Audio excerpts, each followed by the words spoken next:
Dear friends, it's day 897 of the unprovoked Russian invasion of Ukraine, and the situation in the Russian Kursk Oblast bordering Ukraine remains unclear.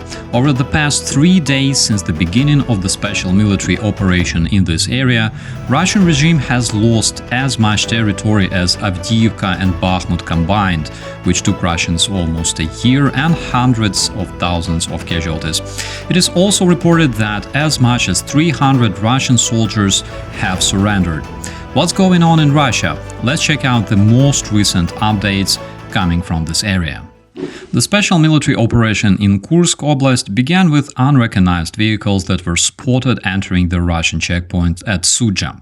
Sudja is a Russian town, roughly the size of Ukrainian Avdiivka, located just 10 kilometers from the Ukrainian border. The Russian checkpoint Sudja is situated here on the Russian side of the border. This very place was identified on the footage, showing approximately 40 Russian soldiers waving white flag and surrendering to the Ukrainian border guards on the Ukrainian territory. According to the reports coming from this area, the overall number of the surrendered Russian personnel is approximately 300 men. Even though this number is hard to confirm so far, but the reports state that the Russian personnel deployed in this area is extremely demotivated and untrained. How big is the area lost by the Russian regime in Kursk Oblast? According to the Russian reports, they've lost at least 10 settlements over the past 3 days, specifically Novoivanovka, Lyubimovka, Обуховка, Pokrovsky, Darina, Sverdlikova, Lebedevka, Gogolevka, Gornal, and Oleshnya. It is estimated that approximately 25,000–30,000 men were involved into this special military operation, including tanks like T-72 and different types of armored vehicles. As of this moment, there's absolutely no commentaries coming neither from the armed forces of Ukraine nor from the Russian freedom fighters, so we can safely assume that anybody could be involved into this operation, including Chinese, Mori, or the Ukrainian-speaking people of the Kursk Oblast. We have absolutely no idea as of now.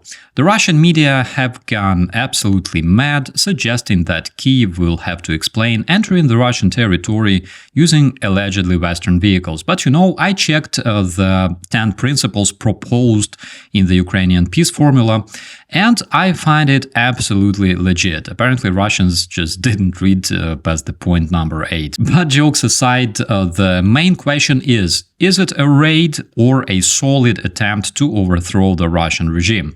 We will only have clear answers as soon as the statements are made. Until then, we can only suggest that the special military operation in Kursk has been conducted by the forces opposing Putin's regime, most probably Russian freedom fighters, who at this point have to keep quiet due to the operational security, which I can totally understand. From the recent updates, we also know that the Russian armored group sent to reinforce the Russian troops around Sudja has been destroyed, and the Russian propagandist Yevgeny Podubny, following this column, has been hit by a kamikaze drone. Several Russian sources pronounced him dead. However, later that night, other Russian sources stated that he was alive and delivered to the Russian hospital in a critical condition. Apparently, we won't hear any reports from this individual, at least for the next couple of weeks, at most forever.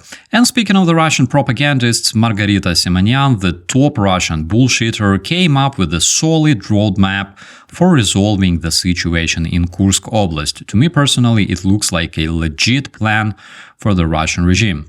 With that, my friends, I wish you all a beautiful day. Please share your opinions in the commentaries. I'm operator Starsky. As always, be safe.